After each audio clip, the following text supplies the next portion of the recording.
Hello students, मैं रवि रंजन आप लोगों का स्वागत करता हूं मैनेजमेंट हिंदी में, जो कि आपको प्रोवाइड करता है 6ठी से लेकर 12वीं कक्षा के सभी विषयों की कंप्लीट वीडियो कोर्स, वो भी फ्री ऑफ कॉस्ट। ऐसा नहीं है कि आपसे एक चैप्टर या दो चैप्टर के बाद कहा जाए नहीं भाई इसका आपको पूरा सब्सक्रिप्शन लेना पड़ेगा, चार्ज पे करने पड़ेंगे, ऐसा कोई भी डिमांड नहीं है। यानी आपको मिलने वाला है बेस्ट क्वालिटी कंटेंट, वो भी free of cost with expert. यहाँ पर आपके पास एक्सपर्ट टीचर सारे हिंदी मीडियम के अवेलेबल हैं, जो आपको देने वाले हैं क्वालिटी कंटेंट। और इसी क्वालिटी कंटेंट के साथ हम होंगे कामयाब, और इस हम होंगे कामयाब के नारे के साथ हम करेंगे चैप्टर को स्टार्ट, मतलब इस क्लास सेशन को स्टार्ट करेंगे और देखेंगे आज क्या पढ़ना है हमें।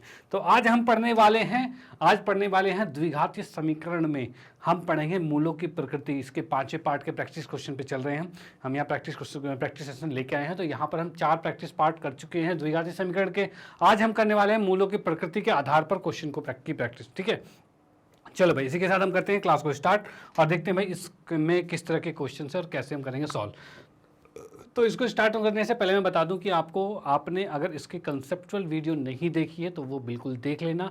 वहाँ पर हमने इसको प्रॉपर बताया हुआ कंसेप्ट किस आधार पर है। अगर वो वीडियो आपने देख ली है तो आपके लिए बहुत बेहतर रहेगा और बहुत आसानी से आप इसको देख पाएंगे। ठीक है, चलो अब यहाँ पर देखते हैं। यहाँ पर मैं फिर भी थोड़ी चीज़ें आपको बता ही देता हूँ कि यहाँ पर क्या है कि मूलों की प्रकृति ज्ञात करनी है। तो मूलों की प्रकृति किस अनुसार ज्ञात करती है, तो इसको याद करने के लिए हमें पता होना चाहिए क्या, इसके लिए चाहिए हमें विविक्त कर ज्ञात करना चाहिए, यानी कि डिस्क्रिमिनेंट, यानी जो हमारा डी था, डी को हमें पता होना चाहिए कि डी क्या होता है। तो डी क्या था हमारे पास, तो डी हमारे पास इसका फॉर्मूला था बी स्क्वायर माइनस 4ac, ये फॉर्मूला था। इसमें हमने पढ़ा था क्या चीज कि अगर डी का मान 0 होता है, अगर डी का मान 0 होता है तो इसमें क्या होगा, एक समान मूल ज्ञात होंगे। भाई एक समान मूल ज्ञात होंगे। चलो भाई ठीक है, अगर डी का मान 0 होता तो एक समान मूल ज्ञात होंगे। अगर डी का मान 0 से बड़ा होता है, ठीक है, अगर डी का मान 0 से बड़ा होता है तो इसमें क्या होंगे, दो अलग अलग मूल ज्ञात होंगे। ठीक है भाई, दो अलग अलग मूल ज्ञात होंगे इसके। अगर डी का मान 0 से बड़ा होता है दो अलग अलग मूल ज्ञात होंगे। अगर डी का मान 0 से छोटा होता है, अगर डी का मान 0 से छोटा होता है तो कोई भी मूल ज्ञात, वास्तविक मूल ज्ञात नहीं होगा। यानी कि कोई भी वास्तविक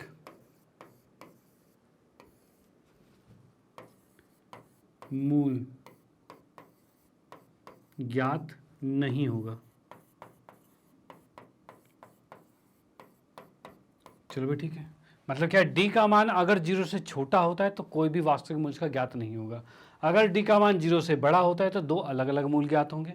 अगर डी का मान 0 होता है तो एक समान मूल ज्ञात होंगे। ठीक है, तो इस चीज़ को आप नोट कर लियो। इसी के आधार पर हम देखेंगे भाई मूलों की प्रकृति क्या होती है, क्योंकि मूलों की प्रकृति यही 3 होती है और इन्हीं के आधार पर हम करने वाले हैं चेक। और इस क्लास में, इस जो अभी हमारा लेक्चर है, इसमें हम इसी के आधार पर करने वाले हैं क्वेश्चन। ठीक है, चलो मैं इसको करता हूँ इरेज और हम देखते हैं भाई इस क्वेश्चन में डी हमारा क्या निकला है। ठीक है, चलो यहाँ पर देखो, डी निकालने के लिए पहले ए बी सी हमें पता होना चाहिए, क्योंकि कोई भी समीकरण होती है वो किस आधार पर होता है, तो ए एक्स का वर्ग प्लस में बी एक्स प्लस में सी बराबर में 0। इसमें ए कितना है, ए जो होता है एक्स वर्ग के साथ होता है, बी जो होता है वो एक्स के साथ होता है, जो बचता है उसे हम सी कहते हैं, जो ये बचा वो सी आ गए। चलो भाई ठीक है, अब यहाँ पर हम देख पा रहे हैं कि ए का मान कितना है, तो ए का मान आ रहा है 2 और बी का मान आ रहा है -3 और सी का मान आ रहा है 5। ये 3 चीज़ आ गई। अब हमने निकाला इसमें डी, तो डी किस तरीके से निकलेगा, तो डी निकलेगा भाई बी का स्क्वायर माइनस 4ac, यही था। अब हम देख पा रहे हैं यहाँ पर, तो डी का मान कितना आ रहा है, तो -3 का वर्ग आएगा, माइनस में 4a और c ये आ रहा है। ठीक है, 3 का वर्ग कितना होता है, तो 3 का वर्ग होता है -3 का वर्ग 9 होता है, और माइनस में 4 दूनी 8 पंचे 40 आ रहा है। यानी इसको अगर मैंने घटाया तो -31 आ गया। और हम देख पा रहे हैं डी का मान -31 है, जो कि लेस देन 0 है। और अगर 0 से छोटा होता है, कोई भी संख्या नेगेटिव में आ जाती है, तो नेगेटिव वाली चीज़ों को क्या कहेंगे, तो इसको हम कहेंगे कि भाई इसका कोई मूल ज्ञात ही नहीं हो सकता। तो हम इसमें लिखेंगे इस समीकरण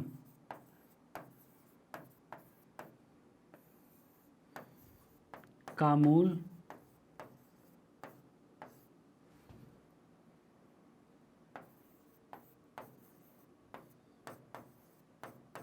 ज्ञात नहीं हो का कोई वास्तविक मूल ज्ञात नहीं हो सकता।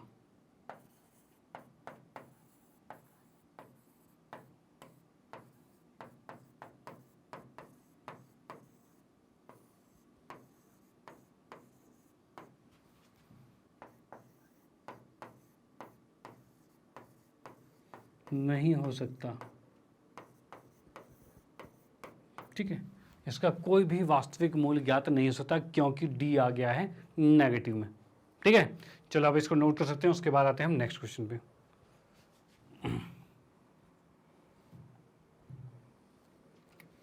हाँ जी, तो अगले क्वेश्चन में हम यहाँ देख पा रहे हैं कुछ इस तरह का दिख रहा है, जिसमें कि हम देख पा रहे हैं कि ए का मान कितना है। तो ए का मान है 3/5, क्योंकि जो एक्स वर्ग के साथ होता है उसे ए कहते हैं और जो एक्स के साथ होता है उसे बी कहते हैं और जो बचा उसे सी कहते हैं। जो तुम्हारा स्थिरांक था ये सी है। अब हम देखेंगे डी का मान क्या होता है, B square minus 4ac, B square minus 4ac यही था, ठीक है। बी हमने लिखा -2/3 का वर्ग लिख दिया, माइनस में 4, ए कितना है 3/5 है और सी कितना है तो 1 है, ठीक है। इसको लिखेंगे 4/9, इसको लिखेंगे 4×12/5, ठीक है। नीचे आ रहा है क्या, इसका एलसीएम ले लेंगे। एलसीएम कितना आ जाएगा, तो इसका एलसीएम आ जाएगा 5×9=45 आ जाएगा, ठीक है। इस 5 को गुना करेंगे इधर तो 5×4=20 आ जाएगा।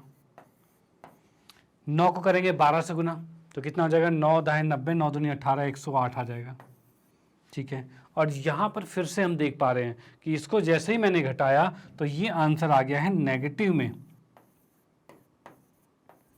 जो कि लेस देन 0 है। भाई 0 से छोटा आ गया और 0 से छोटा आते ही हम इसमें लिख सकते हैं कि इसके कोई भी वास्तविक मूल्य नहीं ज्ञात कराए जा सकते।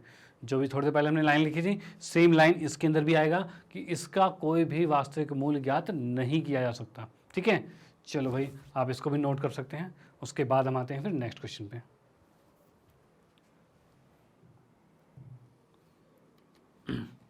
अगला क्वेश्चन में हमारे पास फिर से ये आ गया है। तो ए का मान कितना है 3 है, बी का मान कितना है -2√6 है और सी का मान कितना है तो 2 है। डी निकालेंगे जो कि होता है बी का वर्ग माइनस में 4ac, ये चीज़ होगा। अब यहाँ पर हम देख पा रहे हैं कि -2√6 का वर्ग माइनस में 4, ए कितना है 3 और सी कितना है 2, ठीक है। अब इसमें हम लिखेंगे क्या, 2 का वर्ग कितना आएगा 4 और 6 √6 का वर्ग 6 ही आएगा, तो 6×4=24 आ रहा है। चलो भाई 24 लिख दिया हमने और 4×12=24 आ रहा है, ये भी 24 आ रहा है, यानी डी आ गया 0। अब डी का मान जब 0 आता है तब क्या होता है, तब होता है एक समान मूल ज्ञात होते हैं। तो हम कह सकते हैं इस समीकरण के एक समान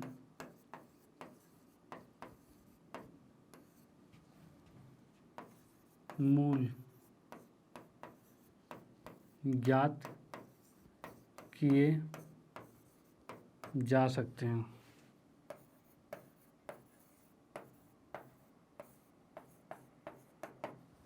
ठीक है ना। इसके क्या है, एक समान मूल ज्ञात किए जा सकते हैं, ठीक है। तो आप इसको नोट कर सकते हैं, उसके बाद हम आते हैं नेक्स्ट क्वेश्चन पे।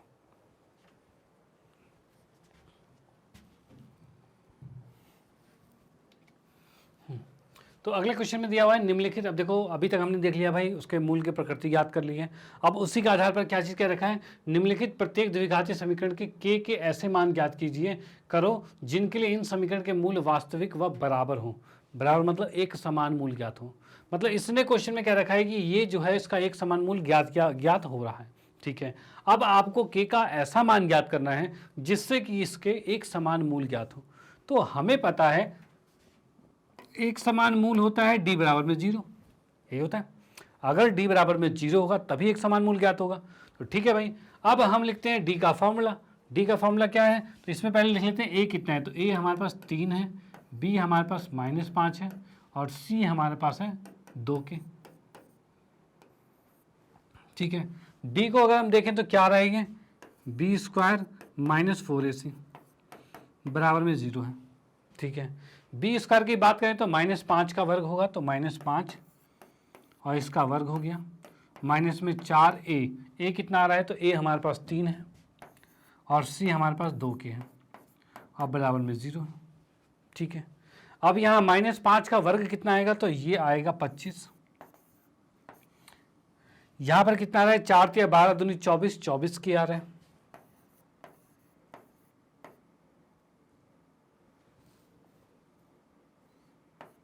चौबीस के बराबर में 0 आ रहा है। इसको उठा के दूसरी तरफ भेज देंगे तो यहाँ पर हमारे पास आ जाएगा 25 बराबर में 24 की आ जाएगा और k का मान कितना आ गया, 25/24 आ गया। यानी हम देख पा रहे हैं इस समीकरण में अगर k का मान 25/24 होता, अगर k का मान 25/24 होता तो इस द्विघातीय समीकरण को के 2 बराबर मूल ज्ञात किए जा सकते थे, क्योंकि हमने निकाला कैसे है, इसके बराबर में 0 रखे और 0 ही होता है तुम्हारे बराबर मूल ज्ञात करने का तरीका। ठीक है, मतलब d का मान अगर 0 होगा तभी मूल बराबर होंगे। ठीक है, उसी के आधार पर हमने k निकाला, यानी k के इस मान पे मूल बराबर होंगे कंफर्म होगा। ठीक है, चलो आप इसको नोट कर सकते हैं। उसके बाद हम आते हैं नेक्स्ट क्वेश्चन पे।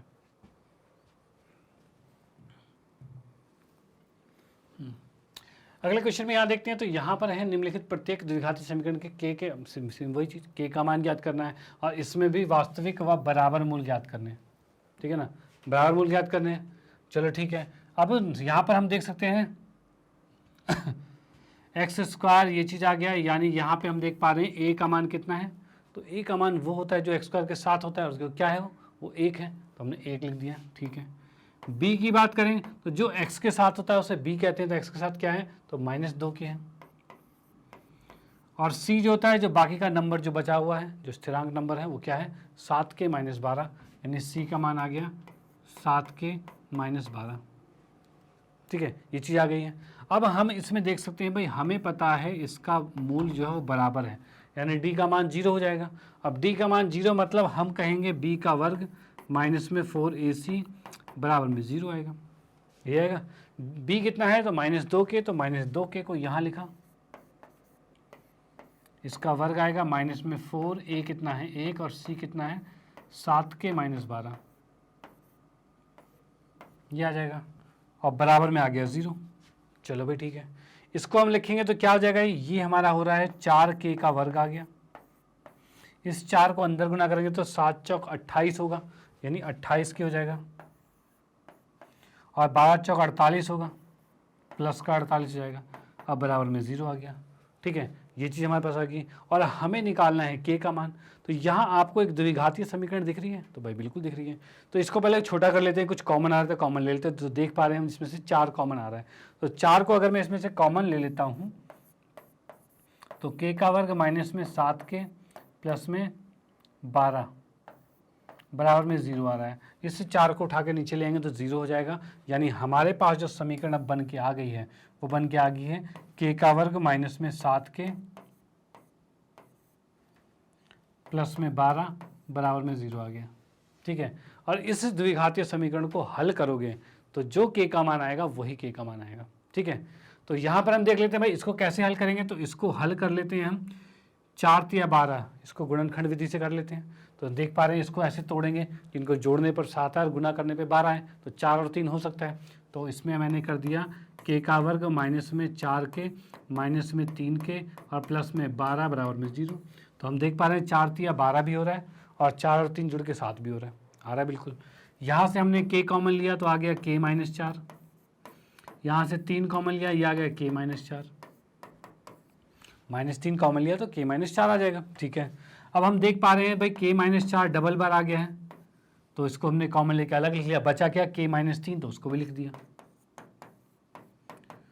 यहाँ से दोनों के सामने अलग अलग 0 रखेंगे तो यहाँ से हम देख पा रहे हैं तो k - 4 बराबर में 0 और k - 3 बराबर में 0, तो k का मान यहाँ से आ जाएगा 4 और k का मान यहाँ से आ जाएगा 3।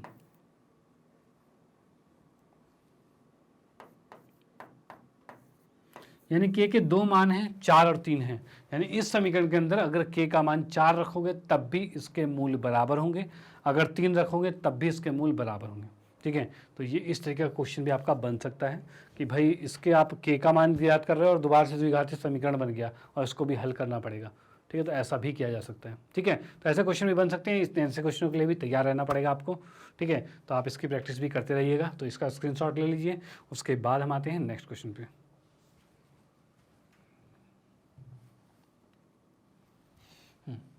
तो यहाँ हम देख पा रहे हैं भाई फिर से इसके अंदर है फिर से वही चीज़, डी बराबर में 0 लेना है।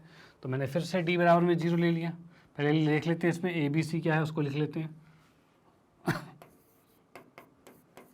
ए है के का वर्ग, बी कितना है तो -2, 2k - 1 और सी है 4। ये चीज़ हो गया। ठीक है, अब हम देख पा रहे हैं भाई इसके अंदर हमें चाहिए डी बराबर में 0 चाहिए था, तभी तो बराबर होगा, तभी ये वास्तविक और बराबर मूल्य ज्ञात होंगे। ठीक है, चलो भाई, तो इसमें लिखा हमने क्या, b का वर्ग -4ac बराबर में 0 होना चाहिए। ठीक है, b कितना है तो ये चीज़ दे रखा है तो मैंने इसको लिखा, इसका वर्ग लिखा, माइनस में 4, a कितना है, a हमारे पास है k का वर्ग और c कितना है, सॉरी k का वर्ग, हाँ सही है, और c कितना है तो c 4 है बराबर में 0। ये चीज़ आ गई हमारे पास।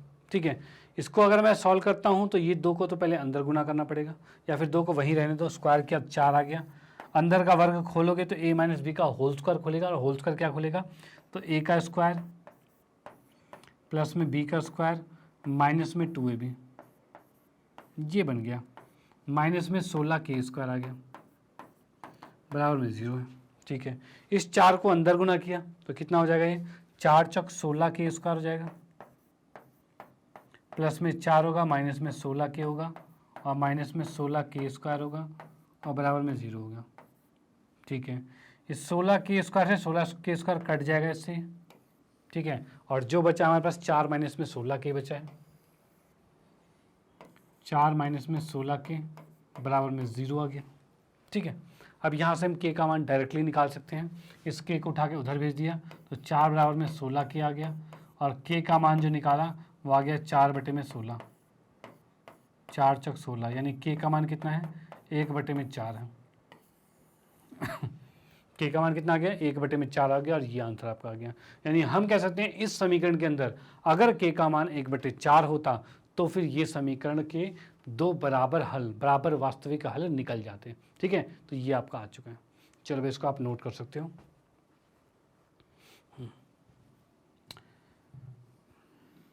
आते हैं नेक्स्ट क्वेश्चन पे। तो नेक्स्ट क्वेश्चन हमारे पास दे रखा है भाई, इसमें दे रखा है निम्नलिखित प्रत्येक द्विघात वही के का मान ज्ञात करना है जिनके लिए इन समीकरण के मूल वास्तविक होने चाहिए, मतलब सिर्फ वास्तविक होने चाहिए। ठीक है ना, जरूरी नहीं बराबर हो, वास्तविक होने चाहिए। तो वास्तविक की कंडीशन क्या थी, तो वास्तविक की कंडीशन ये थी कि ये ग्रेटर देन 0 होता है। अब देखो क्या है, नॉर्मली तुमने क्वेश्चन हमेशा देखा होगा के का मान जो निकालना आता था वो सिर्फ तब आता था जब भाई बराबर 0 होता था, लेकिन पहली बार आपने क्वेश्चन ये भी देख लिया यहाँ पे कि भाई इसमें पूछा है वास्तविक में के का मान क्या होगा।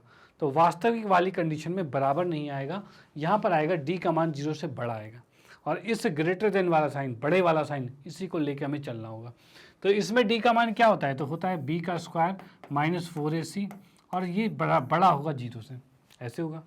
यहाँ पर a कितना है तो a का मान है 2, b कितना है तो -3, और c कितना है तो k है, इसको यहाँ रख देंगे। तो b कितना है -3 का वर्ग आएगा,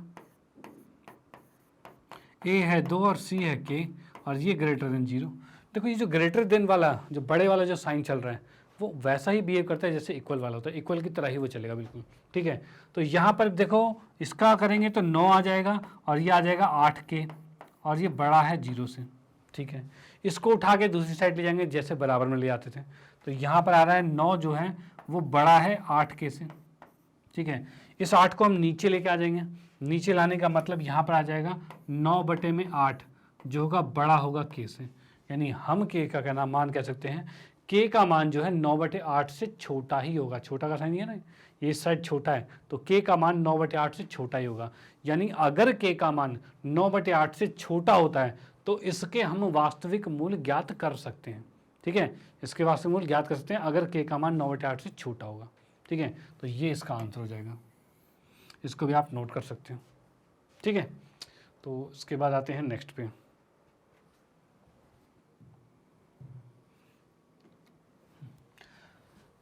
तो अगले में हम देख रहे हैं, इसमें भी वही है, वास्तविक मूल्य ही याद करना है। तो फिर से वही प्रोसेस करेंगे कि हमारे पास a कितना है तो 2 है, b कितना है तो -5 है, और c कितना है तो ये माइनस के है। फिर से d का मान जो होना चाहिए वो ग्रेटर देन 0 होना चाहिए। अब इसमें लिख सकते हैं b का स्क्वायर -4ac, और ये ग्रेटर देन जाएगा 0 से, ये जाएगा। b कितना है हमारे पास -5, तो -5 का वर्ग करेंगे, -4, a कितना है 2, और c कितना है तो -k।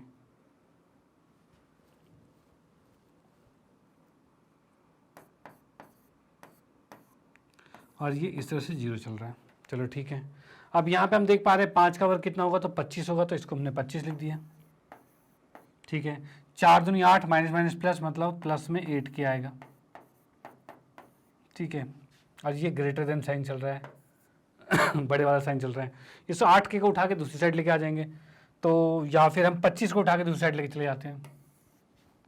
तो 8 के यही है, ग्रेटर देन साइन है 25 हो जाके -25 हो जाएगा, ठीक है भाई। ये आ गया, 25 प्लस का हो जाएगा माइनस का हो जाएगा।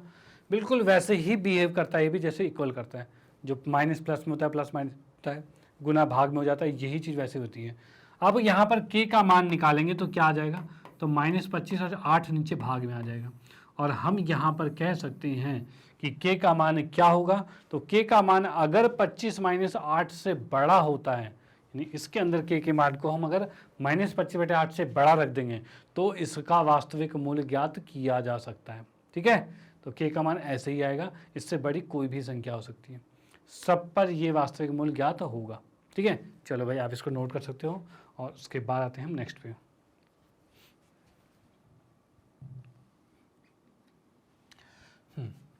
चलो भाई अगले क्वेश्चन में हमारे पास फिर से वही चीज़ है, वास्तविक मूल्य वाली बात ही है। तो a का मान कितना है, तो 1 मिनट, a का मान हमें दे रखा है 2, b का मान है k, और c का मान है -4। चलो भाई ठीक है। फिर से क्या रखा है, वास्तविक मूल्य ज्ञात करना है, मतलब d का मान ग्रेटर देन 0, 0 से बड़ा होना चाहिए।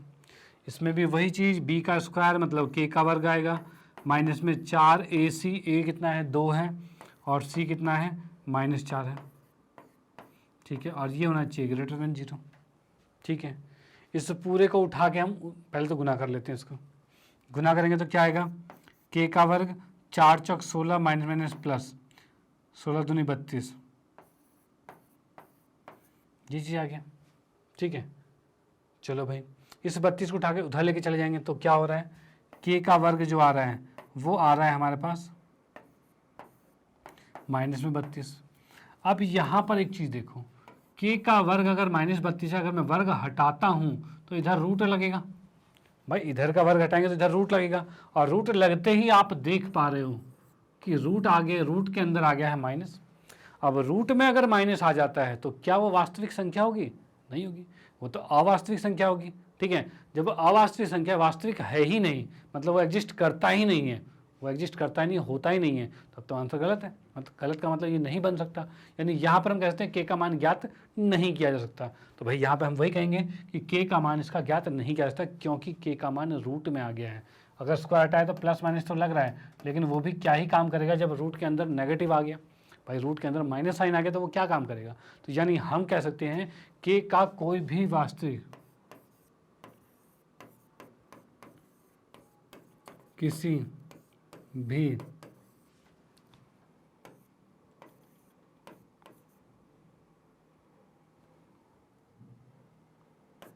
वास्तविक संख्या पर मूल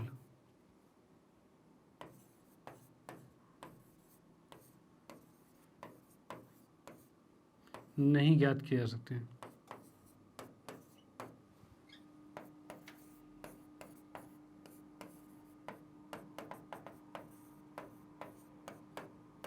ठीक है, मूल नहीं ज्ञात कैसे हैं, तो इसको आप नोट कर सकते हैं यहाँ पे कि भाई k का कोई भी मूल हम यहाँ पे ज्ञात नहीं कर पाएंगे। चलो भाई आप इसका स्क्रीनशॉट ले लीजिए और हम आते हैं फिर इसके नेक्स्ट पे।